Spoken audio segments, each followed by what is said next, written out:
Well, good morning, everyone. I'm delighted to be here today with our Chief Disruptor, Ed Greig, to kick off the Business Desk's first Disruptors Midlands conference to help showcase regionally, nationally, and internationally the fantastic Midlands businesses, entrepreneurs, and innovators which are already transforming the industries and shaping the future of our great region. The tech boom has truly placed the Midlands on the map as one of the top UK regions to do business, with the West Midlands being named as the UK's fastest growing tech sector in a recent government report. Given the region's vibrant startup scene, exceptional technological infrastructure, and rich talent pool, this is no surprise. Our region is home to both established global brands and also to a new generation of businesses, accelerators, and innovation centres that are pushing the boundaries of technology and changing the face of business and industry. For example, we are home to the UK's first multi-city 5G testbed, and we have the UK's first 5G commercial application accelerator, Spring, providing opportunities for startups and entrepreneurs to work with corporates to accelerate their businesses. We're also the leading destination for connected autonomous vehicle trials, and we have plans to develop the UK's largest battery gigafactory. One of the things which has been key in these initiatives and positive disruptions is collaboration and joined up working. And we've seen this demonstrated through our work on the Deloitte Health Tech Catalyst, where we bring together healthcare providers, researchers, and health tech companies to deliver digital innovations quickly and safely into frontline healthcare. We plan to accelerate this further through a new strategic alliance, the Vodafone Centre for Health with Deloitte, which will bring together Vodafone's connected health solutions and the Catalyst's innovators to connect mobile solutions and new technology with 5G to deliver solutions at scale. This will enable better and faster access to healthcare, making a positive impact to the communities in which we live and work. And you can hear more about this later in our Deloitte-led session at 10:30, Improving Lives Through Tech for Good. So, what can we do to truly embrace disruption and to build a better, stronger tech ecosystem and ensure we disrupt in a positive way? Well, to help answer this question, I'm delighted to introduce Ed Greig, our Chief Disruptor. But before we do that, Ed, what does it actually mean to be our Chief Disruptor?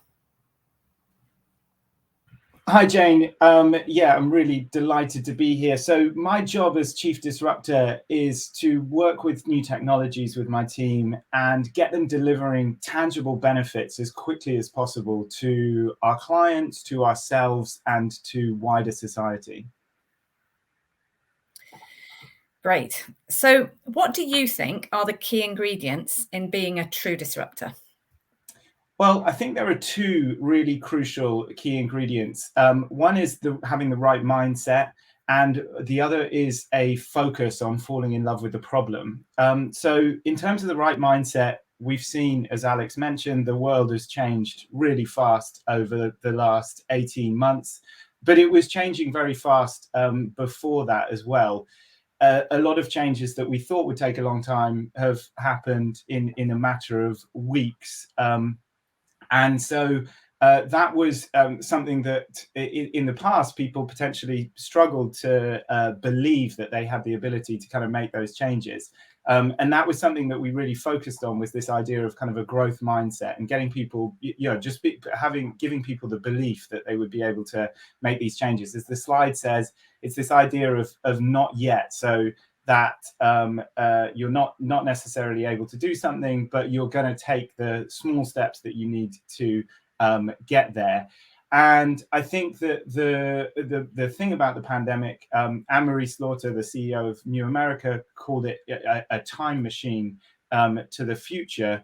The thing about that is that people who previously might have thought their organizations weren't able to change have actually seen they are capable of that level of change. And I think it's really important that we keep that belief going and we keep that kind of higher organizational rhythm, not maybe at exactly the same pace that it was going during the pandemic, but just knowing that we have the ability to make those kind of positive changes. I think is really important. And then the other part is this focus on falling in love with the problem, not in love with the solution. The issue with all of this new technology that is coming out is that there can be a tendency to kind of go after the latest kind of shiny thing, rather than focusing on the problem that you're trying to solve. And so it can be technology for technology's sake.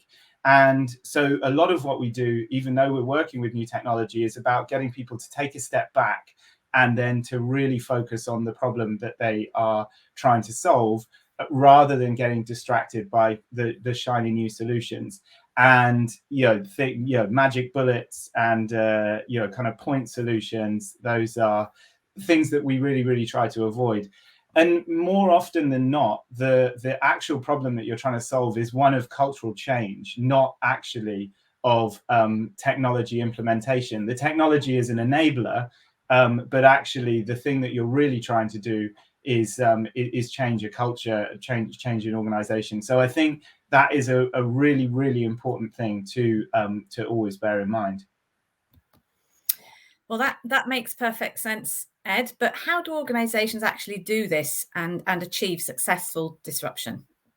Yeah, so I think it is crucial to kind of think big and have that growth mindset and that belief that kind of larger scale change is possible. And that thinking big is also about really focusing on the problem you're trying to solve, rather than incrementing with a solution, because one of the solutions people fall in love with most often is the status quo.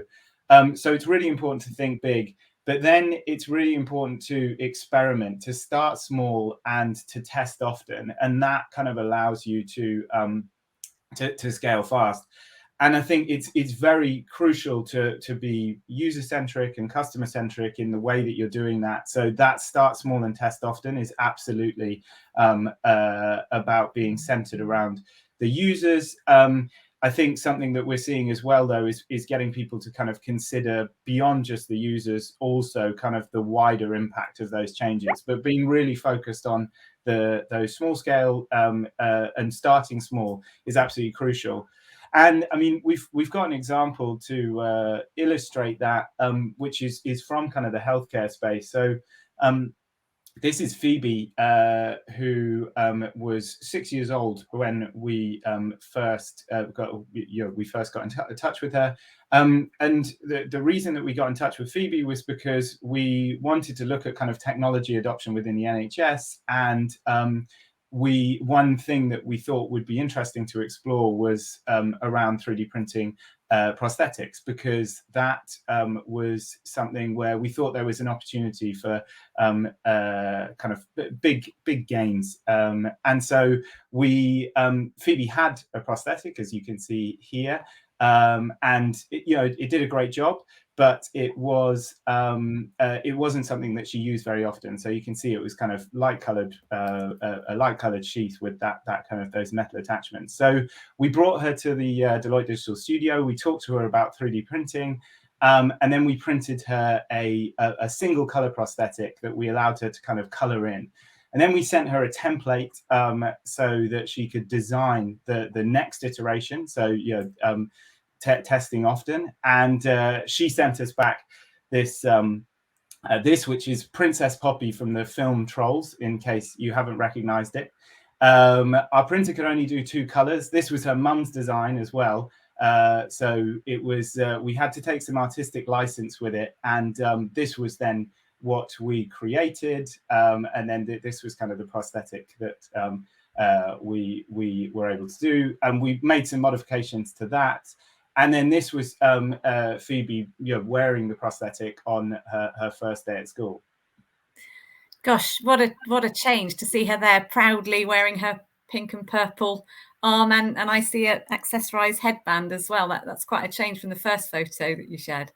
Yeah, that's what I really love about this photo, is it's kind of really changed her relationship with the device, with the arm, because before it was seen as something that she had to wear, and now it's something that she's kind of accessorizing. Because going back to falling in love with the problem, the real problem we were trying to solve here was not how do you create a functional arm, it was how do you create a functional prosthetic that a 6-year-old actually wants to wear. And it's that focus on kind of the cultural change that I think is really crucial.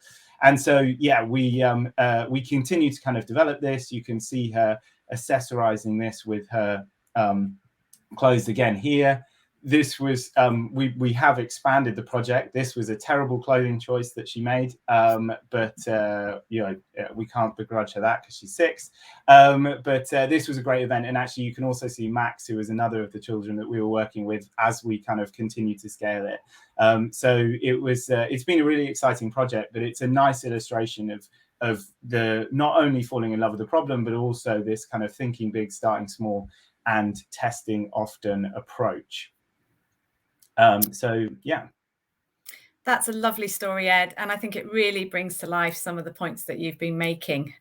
So what I think I've heard is that the key is to fall in love with the problem, not the solution. And as with so many innovation projects and change projects, in order to be really successful, the businesses need to really embrace cultural change alongside the tech. And importantly, perhaps counterintuitively, given the topic of today, it's not just about the tech. And I can see that parallels with my own field, where as an auditor, we are keen for us to expand, and our clients are keen for us to expand the use of technology. But it's important to remain focused on the problem we're actually trying to solve in the first place, and not just use tech for tech's sake. So that makes a lot of sense. Well, Ed, what would you give us as your parting thought for the day ahead? Well, I would say just to everyone who's being involved in this, just take a moment to think when you're working on something, whether or not you are in danger of kind of falling in love with the solution, and whether you have taken that step back and looked at the problem that you're trying to solve. Because there is a lot of allegedly magic bullets out there, and kind of point solutions that in theory are going to fix everything. And so far I haven't come across one that actually does. So just make sure you're taking that step back, falling in love with the problem. And if you're not sure how to, a real focus on the users is the key thing to do that. Great, thank you, Ed. Thanks very much, Jane, and looking forward to the rest of the day.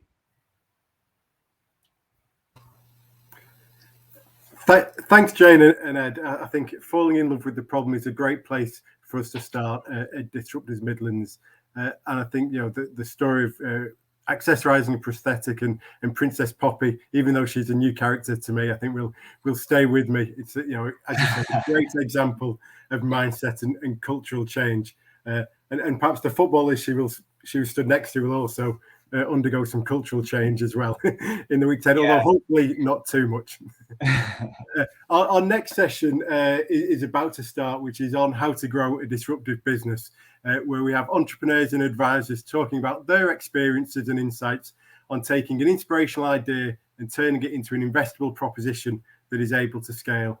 Just a quick reminder, do join in throughout the day in the session chats and on the networking and expo, and use the direct messaging function to talk to anybody else who is here today. I hope you enjoy the rest of the day, and I'll hand over to our next session. Thank you.